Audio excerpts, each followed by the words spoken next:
नमस्कार, मी सकुंडे सर स्वागत करतो आपलं सकुंडे सर इन्स्टिट्यूट ऑफ सायन्समध्ये. या व्हिडिओमध्ये आणि याच्यानंतर येणारे जे काही व्हिडिओ लेक्चर सिरीज असतील यामध्ये आपण क्लास 10 इयत्ता 10वीचं जो काही सायन्स सब्जेक्ट आहे त्याचा पार्ट सेकंड मधले जे काही सर्व टॉपिक्स आहेत, सर्व जे काही चॅप्टर्स आहेत ते आपण वन बाय वन कव्हर करणार आहोत.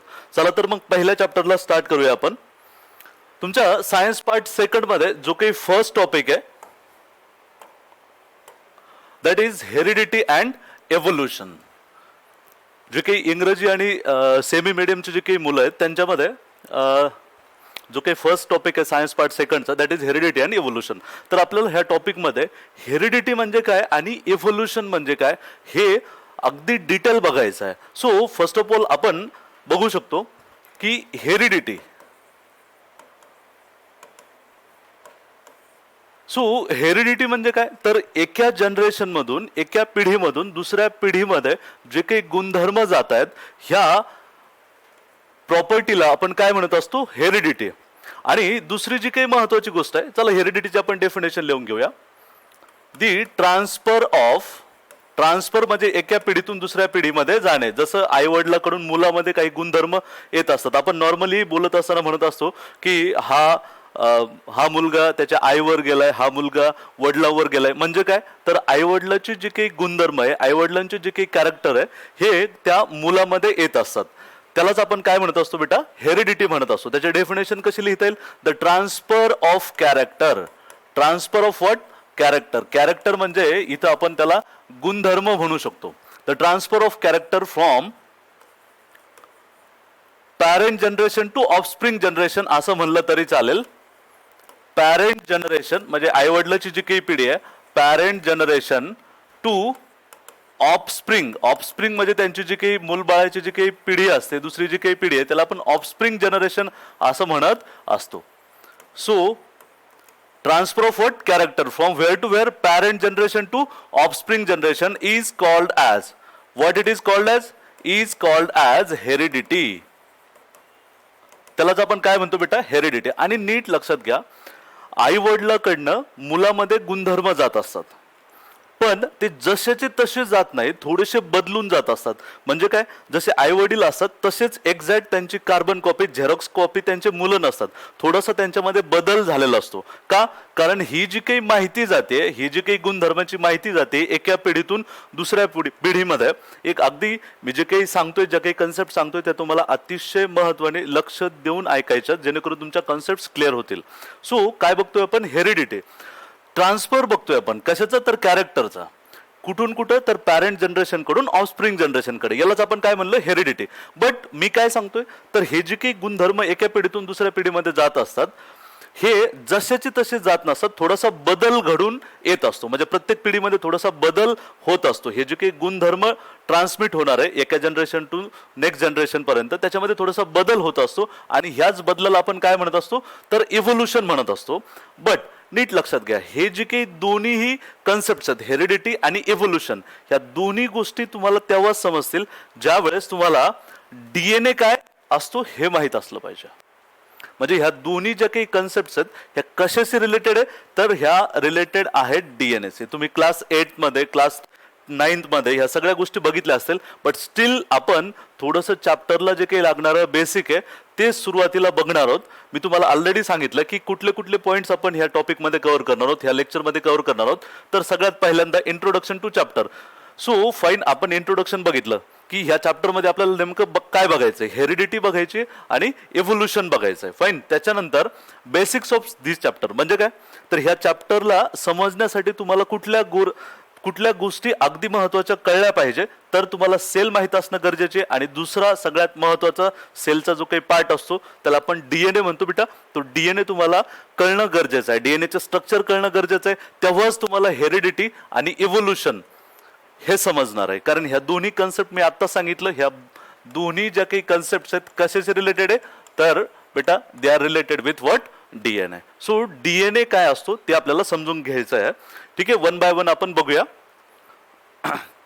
बघा आपल्यासमोर सेलचं स्ट्रक्चर आहे. ठीक आहे. आता तुम्हाला माहिती आहे all living organisms are made up of what.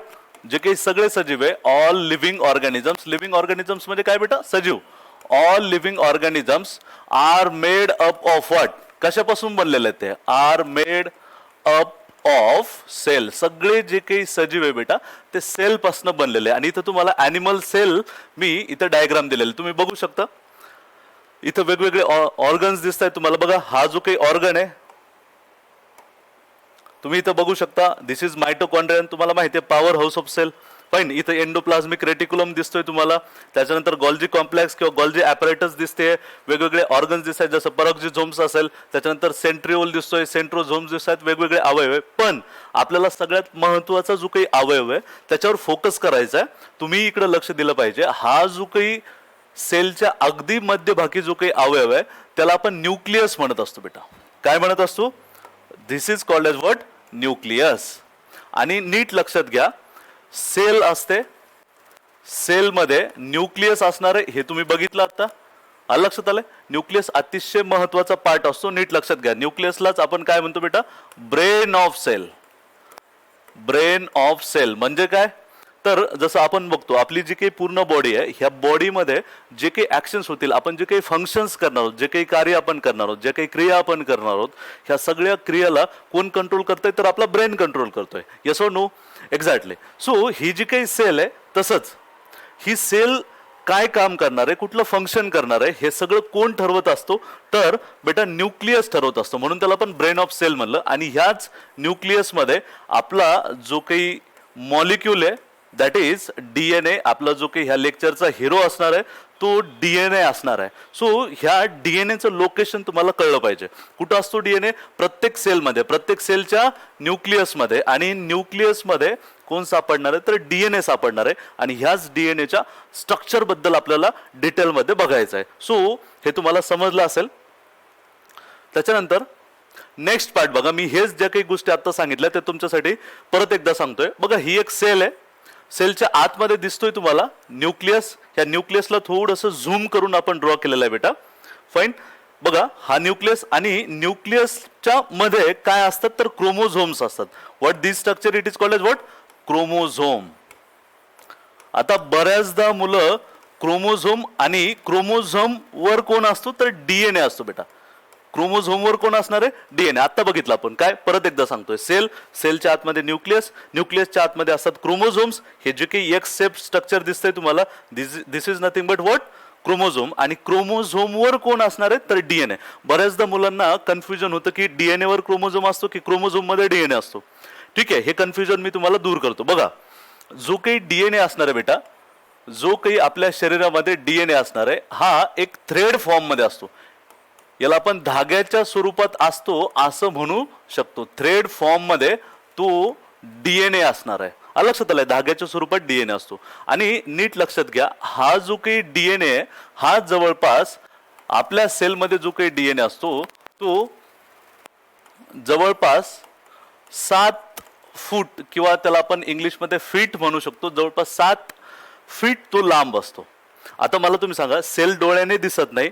सेलच जर डोळ्याने दिसत नसेल तर सेलच्या आतमध्ये असणारा न्यूक्लियस दिसणार नाही. आणि न्यूक्लियसमध्ये जवळपास 7 फुटाचा डीएनए ठेवायचा. लक्षात आलं? ही एक तर अतिशय आश्चर्याची बाब आहे. तर तो ठेवला जातो. भलेही त्याची लांबी 7 फुटाची का नाही असे ना, तो ह्या न्यूक्लियसमध्ये ठेवला जातो. तो कसा ठेवला जातो? आता बघा हा जो काही थ्रेड फॉर्म मधला डीएनए, ह्या डीएनएला मी थोडासा कलर चेंज करतो जेणेकरून तुम्हाला समजण्यासाठी इझी व्हावं. मी ब्लॅक कलरचे मॉलिक्युल्स ड्रॉ करतोय बेटा. इथं असे काही मॉलिक्युल्स असतात त्यांना आपण हिस्टोन प्रोटीन म्हणतो बेटा. काय म्हणतो त्यांना आपण? हिस्टोन. नीट लक्षात घ्या. क्रोमोझोम कसे बनतात ते आपल्याला बघायचं आहे. सो असे काही मॉलिक्युल्स असतात हिस्टोन. हे काय आहेत बेटा? तर प्रोटीन्स आहेत. प्रोटीन काय असतात हेही आपण बघणार आहोत डिटेलमध्ये. डोंट वरी.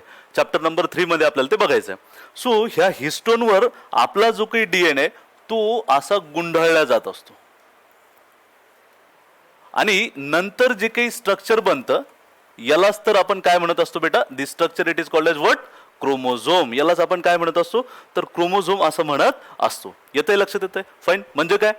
तर डीएनए धाग्याच्या फॉर्म मधला आहे त्याला आपण गुंडाळलंय. कशावर गुंडाळलंय? तर अशा गोलाकार प्रोटीनवर. त्या प्रोटीनला काय नाव दिलं आपण? हिस्टोन. मग नीट लक्षात घ्या हा क्रोमोझोम बनलेला कशापासून आहे? तर क्रोमोझोम 2 गोष्टीपासून बनलेला असतो. DNA plus histone. काही नॉन हिस्टोन प्रोटीन पण असतात बट ते तुम्ही हायर स्टँडर्ड मध्ये 11वी 12वीला गेल्यानंतर तुम्हाला ते कळणार आहे. फाईन. सो सगळ्यात महत्वाचं क्रोमोझोमवर डीएनए असतो हे तुम्हाला आता कळलं पाहिजे. क्लिअर बेटा? आणि तो डीएनए जो काही असणार आहे तो डीएनए असा दिसतो हे तुम्हाला कळलं पाहिजे. क्लिअर? तुम्ही एखादा स्क्रीनशॉट याचा घेऊ शकता. मी थोडंसं बाजूला होतोय.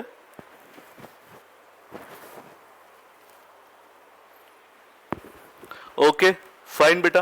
सो आपल्याला आतापर्यंत काय गोष्ट कळली तर सेल असते, सेलच्या आतमध्ये न्यूक्लियस असतो बेटा, न्यूक्लियसच्या आतमध्ये क्रोमोझोम असतात. आता क्रोमोझोम मी तुम्हाला सांगितलंय, कन्फ्युजन नको परत.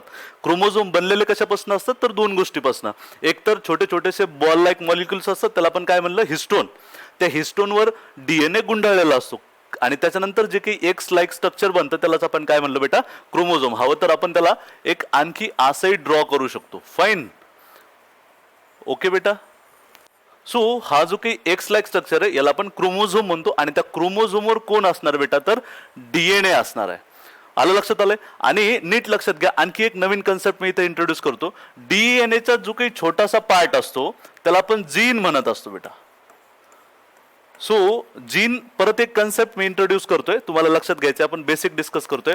पार्ट ऑफ आणि जीन तुम्हाला माहित असणं गरजेचंच आहे कारण जीन आपल्याला पुढे येणारच आहे ट्रान्सक्रिप्शन ट्रान्सलेशन बघत असताना. सो जीन मी काय सांगितलं, gene it is part of DNA which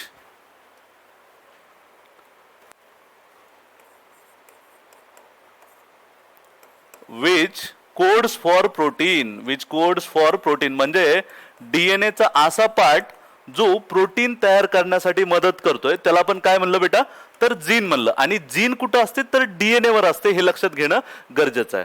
clear बेटा? फाईन. याच्यामध्ये कुठलंही कन्फ्युजन आपल्याला राहायला नाही पाहिजे. क्लिअर? चला आपण आता नेक्स्ट स्लाइड कडे जाऊया. बघा आपल्याला आता डिटेल बघायचंय स्ट्रक्चर ऑफ डीएनए. त्या अगोदर आपण काय बघितलं तर सेल असते, सेलच्या आतमध्ये काय असतो बेटा न्यूक्लियस असणार आहे. न्यूक्लियस मध्ये काय असणार आहे तर ओके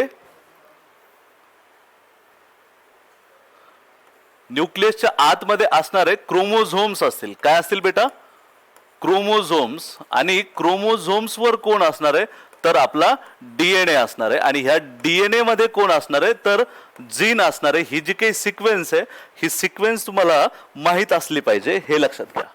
ठीक आहे? याच्यानंतर कन्फ्युजन नको. बऱ्याचदा मुलांना कन्फ्युजन होतं की डीएनए अगोदर का जीन अगोदर वगैरे, हे सगळ्या गोष्टी तुम्हाला कळल्या पाहिजे. क्लिअर बेटा? त्याच्यानंतर आपल्याला बघायचं बेटा स्ट्रक्चर ऑफ डीएनए. मग ज्या डीएनए बद्दल आपण बोलत होतो तो डीएनए नेमका दिसतो तरी कसा तर नीट लक्षात घ्या. हा जो काही डीएनए असणार आहे इथं तुमच्या समोर आहे बेटा. फाईन. सो डीएनएचे दोन स्ट्रँड्स असतात. कलर चेंज करतो मी थोडासा. हा बघा, हा एक डीएनएचा जो काही धागा आहे दिसतोय हा. त्याच्यानंतर दुसरा डीएनएचा स्टँड असा असणार आहे. म्हणजे हे जे काही डीएनए ते डबल स्टँडर्ड असतात. नेहमी लक्षात ठेवायचं. डीएनए कसा असणार बेटा डीएनए इट इज डीएनए. हे पॉइंट्स तुम्हाला, ही स्लाइड मी तुम्हाला अगदी पीडीएफच्या फॉर्म मध्ये पाठवणार आहे, बट तरी तुम्हाला लेक्चर्स बघत असताना नोट्स काढायच्यात. DNA is double standard. DNA is double standard, हे लक्षात घ्या. DNA is double standard. हा अतिशय महत्वाचा पॉईंट आहे, लक्षात घ्या. डीएनए किती धाग्यापासून बनलेला असतो तर 2 धाग्यापासून बनलेला असतो, हे आपण बघितलं. त्याच्यानंतर आणखी महत्वाची गोष्ट, हे जे काही 2 डीएनएचे धागे आहेत हे एकमेकाला जोडलेले असतात बेटा.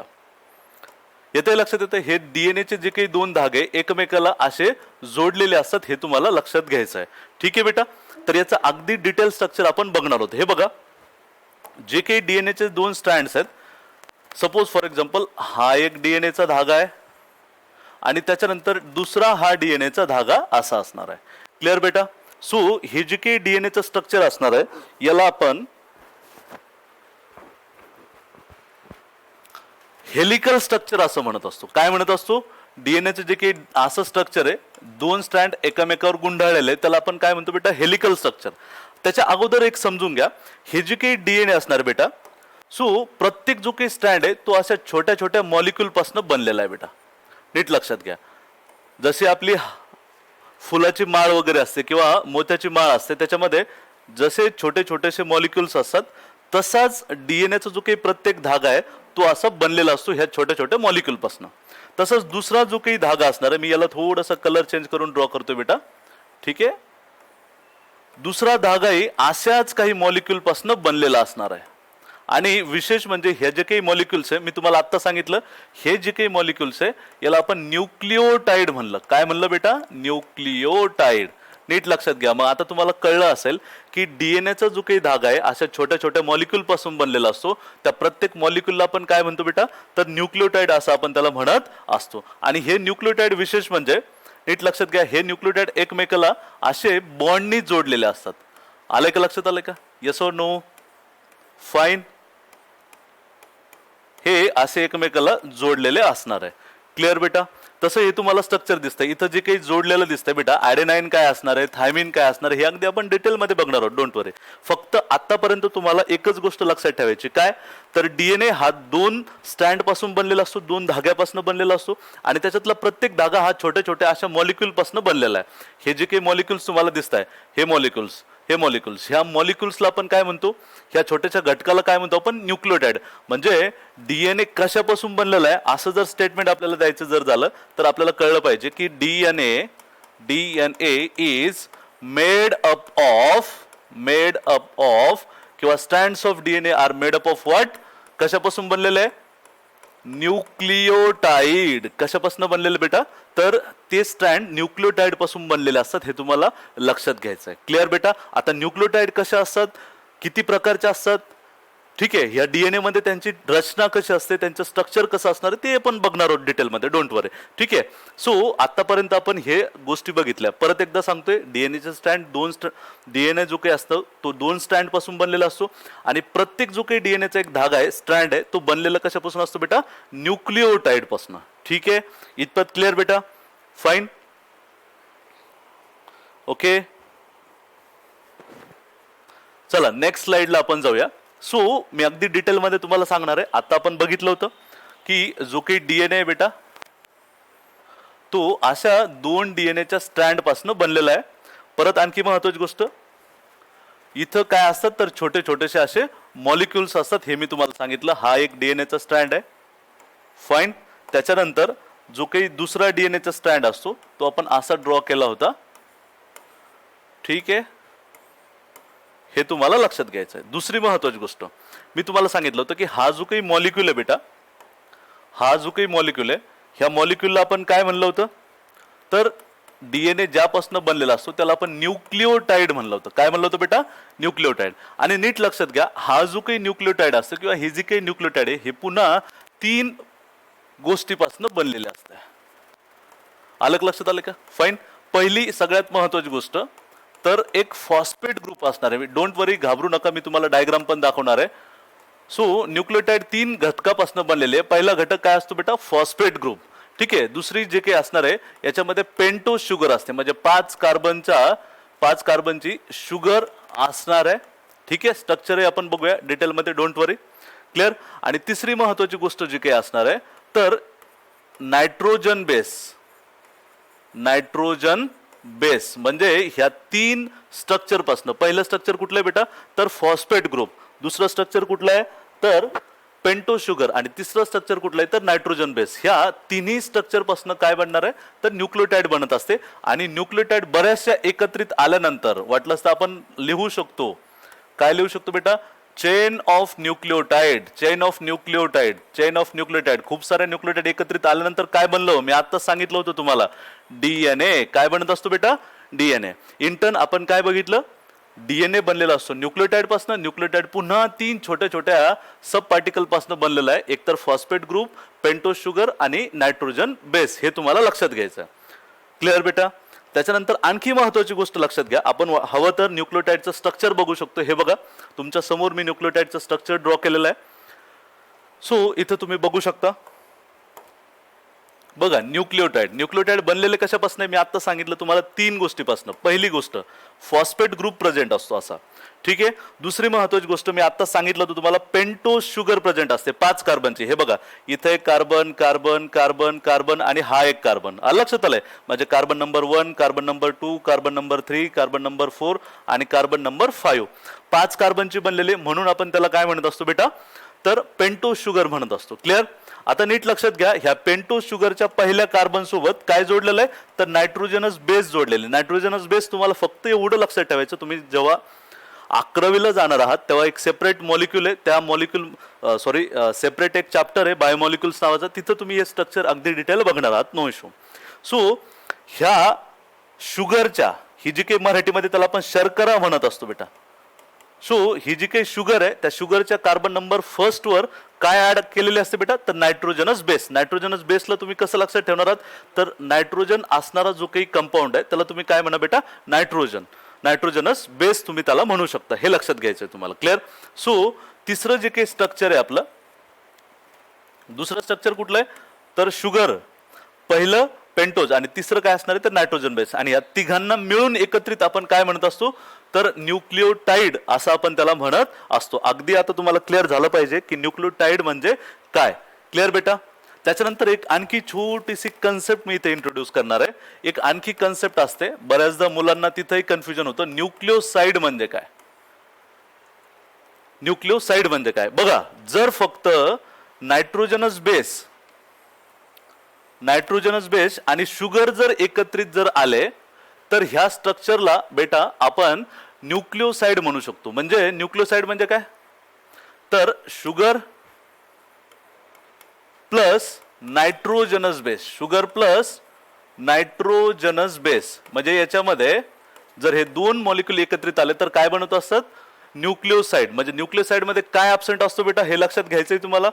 काय न्यूक्लियोसाइड मध्ये काय ॲब्सेंट असतो, तर नीट लक्षात घ्या, फॉस्फेट ग्रुप ॲब्सेंट असणार आहे. फॉस्फेट ग्रुप जो काही असणार आहे बेटा, फॉस्फेट ग्रुप ॲब्सेंट असणार आहे. कशामध्ये, तर न्यूक्लियोसाइड मध्ये. हे लक्षात घेतलं पाहिजे तुम्ही. क्लिअर आहे. सो याचा तुम्ही स्क्रीनशॉट घेऊ शकता, हवं तर पॉज करून तुम्ही मध्ये लिहूनही घेऊ शकता. तर काय बघितलं आपण, न्यूक्लियोटाइडचं स्ट्रक्चर बघितलं. न्यूक्लियोटाइडचं स्ट्रक्चर किती गोष्टीपासून बनलेलं असतं, 3. एक फॉस्फेट ग्रुप, दुसरं शुगर आणि तिसरी काय असणार बेटा, नायट्रोजनस बेस. जर हे तिन्ही लोक एकत्रित जर आले तर काय बनवणार आहे, न्यूक्लियोटाइड बनवणार बेटा, हे लक्षात घ्यायचं. क्लिअर. आणि जर फक्त शुगर आणि नायट्रोजनस बेस जर एकत्रित आले तर काय बनत असतं, न्यूक्लियोसाइड म्हणत असतो बेटा आपण त्याला. न्यूक्लियोसाइड मध्ये काय ॲब्सेंट असतं असं बऱ्याचदा विचारतात, तर फॉस्फेट ग्रुप ॲब्सेंट असतो बेटा, हे तुम्हाला कळलं पाहिजे. क्लिअर. फाईन. अतिशय महत्वाची आणखीन एक गोष्ट मी तुम्हाला इथं सांगणार आहे, हे तुम्हाला लक्षात घ्यायचं आहे. क्लिअर. दुसरी महत्वाची गोष्ट काय असते बघा, जो काही डीएनए असणार आहे बेटा, जो काही डीएनए असणार आहे, ह्या डीएनए मध्ये जी काही शुगर प्रेझेंट आहे, ह्या शुगरचे बरेचसे गुणधर्म असतात. लक्षात आले. एकतर सगळ्यात महत्वाचं तुम्हाला परीक्षेसाठी लक्षात ठेवायचे, नॉलेजसाठी लक्षात ठेवायचे, ही 5 कार्बन पासून बनलेले असते. 5 कार्बन, म्हणून आपण याला पेंटोज असं म्हणत असतो. किती कार्बन पासून बनलेले, 5. मी तुम्हाला सांगितलं, कार्बन नंबर 1, कार्बन नंबर 2, 3, 4 आणि इकडं 5. लक्षात आले. दुसरी महत्वाची गोष्ट तुम्हाला आणखीन एक लक्षात घ्यायची बघा, जो काही डीएनए असणार आहे, डीएनएचा फुल फॉर्मच मी तुम्हाला सांगितलेला आहे. काय फुल फॉर्म आहे डीएनएचा, डीऑक्सी किंवा रायबोज न्यूक्लिक ऍसिड आपण त्याला म्हणू शकतो. Just a minute, nucleic acid. Okay, spelling एकदा चेक करून घ्या, no issue. Deoxyribose nucleic acid. Clear बेटा. सो नीट लक्षात घ्या, डी त्याच्यानंतर एन आणि ए म्हणजे DNA. नीट लक्षात घ्या, हे तुम्हाला समजून घ्यायचं आहे. क्लिअर बेटा. सो डीएनएचा फुल फॉर्म काय, डीऑक्सीरायबोज न्यूक्लिक ऍसिड. नीट लक्षात घ्या, डीऑक्सीरायबोज म्हणजे ही जी काही शुगर आहे बेटा, ही शुगर तुम्हाला लक्षात घ्यायची, ही डीऑक्सी आहे. डीऑक्सी शुगर म्हणण्याचं कारण काय, तर नीट लक्षात घ्या, इथं जो काही कार्बन नंबर सेकंड आहे तिथं हा जो काही मी याला रब करतोय, हवं तर थोडंसं बघा, कार्बन नंबर सेकंड जो काही आहे, हा कार्बन नंबर सेकंड, त्या कार्बन नंबर सेकंड वर हा एकच हायड्रोजन प्रेझेंट आहे. याच्यासोबत ऑक्सिजन नाहीये. काय नाहीये बेटा, नीट लक्षात घ्या, याच्यासोबत काय नाहीये, तर ऑक्सिजन पाहिजे. ऑक्सिजन जर असला असता तर याला आपण रायबोज शुगर म्हणलं असतं. काय म्हणलं असतं बेटा, रायबोज शुगर. बट हा जो काही ऑक्सिजन आहे सेकंड नंबरच्या कार्बनवर हा नसतो, म्हणून याला आपण काय म्हणतो बेटा, ह्या शुगरला डीऑक्सी, काय म्हणणार आहात, डीऑक्सी रायबोन्यूक्लिक ऍसिड. हे तुम्हाला लक्षात घ्यायचंय बेटा. क्लिअर? डिफरन्स समजला? रायबोज शुगर काय असते, डीऑक्सी रायबोज शुगर काय असते, तर नीट लक्षात घ्या. ही जी काही डीएनए मधली शुगर आहे ही कशी असणार आहे, तर डीऑक्सी रायबोज शुगर ही असणार आहे. डीऑक्सी रायबोज शुगर वर सांगितलं मी डीऑक्सी रायबोज का म्हणतात, कारण ऑक्सिजन इज ॲब्सेंट. काय ॲब्सेंट असतो बेटा, ऑक्सिजन इज ॲब्सेंट. कुठं ॲब्सेंट असतो, at second carbon of sugar. शुगरच्या सेकंड कार्बन वरचा, नीट लक्षात घ्या काय सांगतो मी थोडस बाजूला सरकतोय, तुम्ही बघून घ्या. शुगरच्या सेकंड नंबरच्या कार्बनवर ऑक्सिजन नसतो म्हणून आपण त्याला डीऑक्सीरायबोज म्हणतो. ह्या दोन गोष्टी तुम्हाला अतिशय महत्वाच्या हे लक्षात ठेवायच्या. कशाबद्दलच्या, तर डीएनए मध्ये जे काही शुगर असते ती, एक तर पहिली महत्वाची गोष्ट 5 कार्बन पासून बनलेले, दुसरी महत्वाची गोष्ट तिला आपण डीऑक्सीरायबोज का म्हणतो, तर कार्बन नंबर सेकंडच्या इथं OH ग्रुप नसून काय असतो, फक्त तर हायड्रोजन असतो, म्हणजे ऑक्सिजन ॲब्सेंट असणार, हे लक्षात घ्यायचं तुम्हाला. तर हे होतं स्ट्रक्चर न्यूक्लियोटाइडचं. आणि अशाच बऱ्याचशा न्यूक्लियोटाइड्स एकत्रित आल्यानंतर आपला डीएनए बनवत असतात बेटा. काय बनवत असतात, डीएनए. तुम्ही बघू शकता हे जे काही स्ट्रक्चर आहे न्यूक्लियोटाइड ह्या 3 गोष्टीपासून बनलेलं होतं असं आपण बघितलं. आणि बऱ्याचशा न्यूक्लियोटाइड एकत्रित आल्यानंतर डीएनए बनला की नाही बनला, एक्झॅक्टली. सो डीएनए बनलेला कशापासून असतो, तर न्यूक्लियोटाइड पासून बनलेला असतो. आता नीट लक्षात घ्या, आणखी महत्वाची गोष्ट सांगतो मी तुम्हाला. बघा, जस्ट अ मिनिट.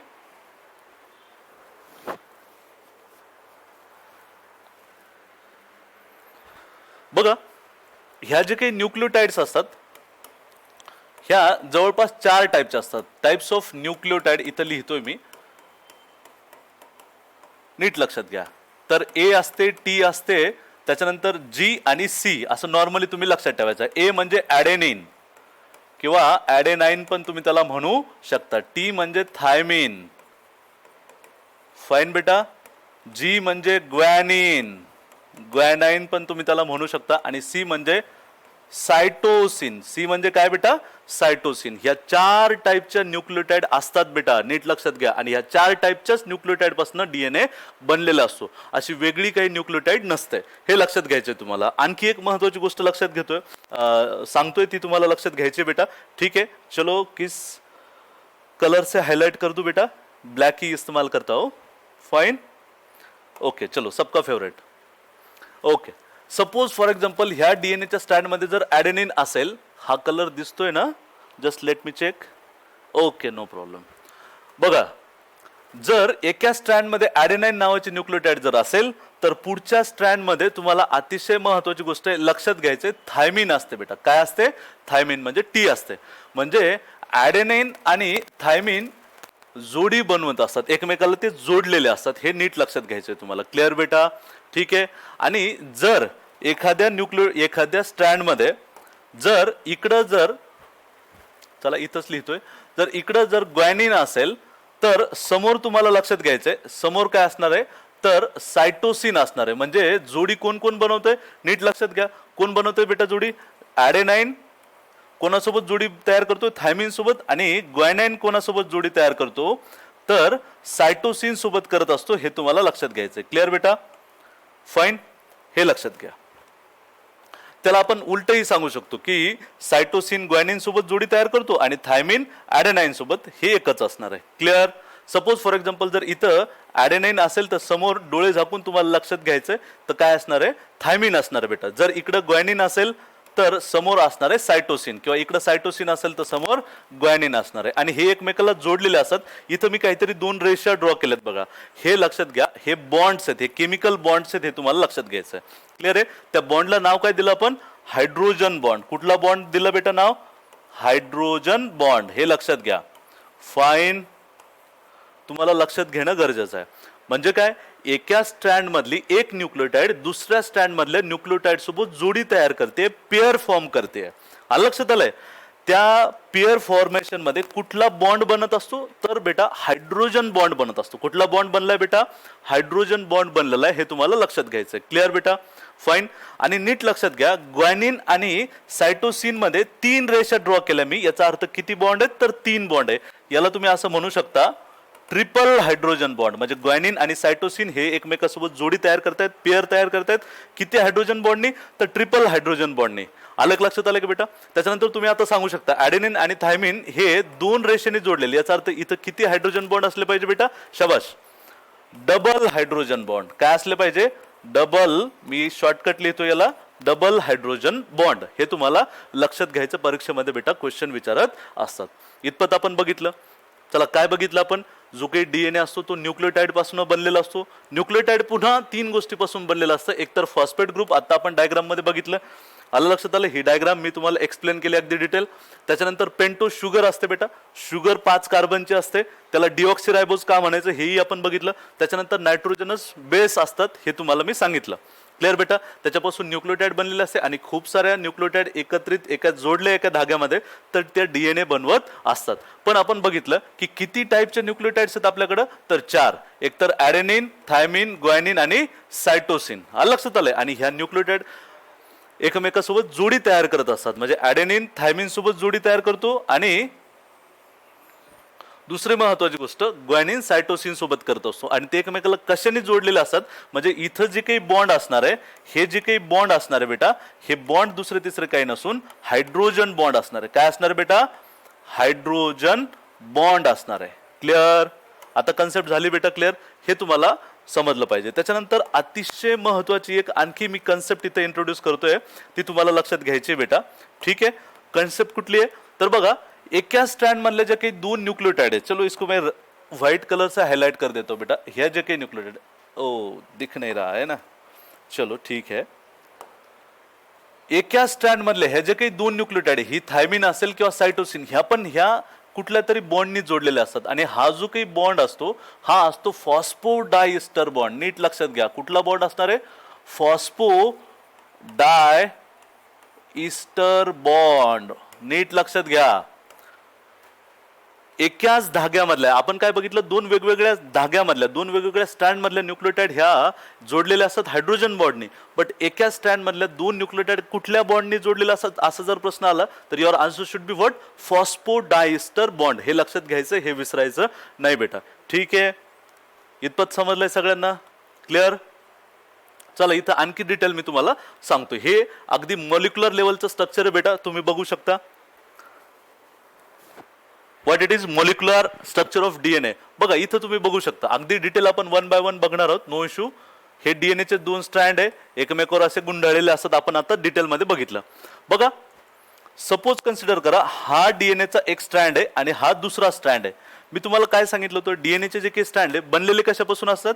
तर न्यूक्लियोटाइड पासून. हे बघा इथं नीट लक्षात घ्या, हे जो काही स्ट्रक्चर आहे हा किंवा ही स्ट्रक्चर न्यूक्लियोटाइड असते. बघा इथं नायट्रोजनस बेस दिसते तुम्हाला बेटा.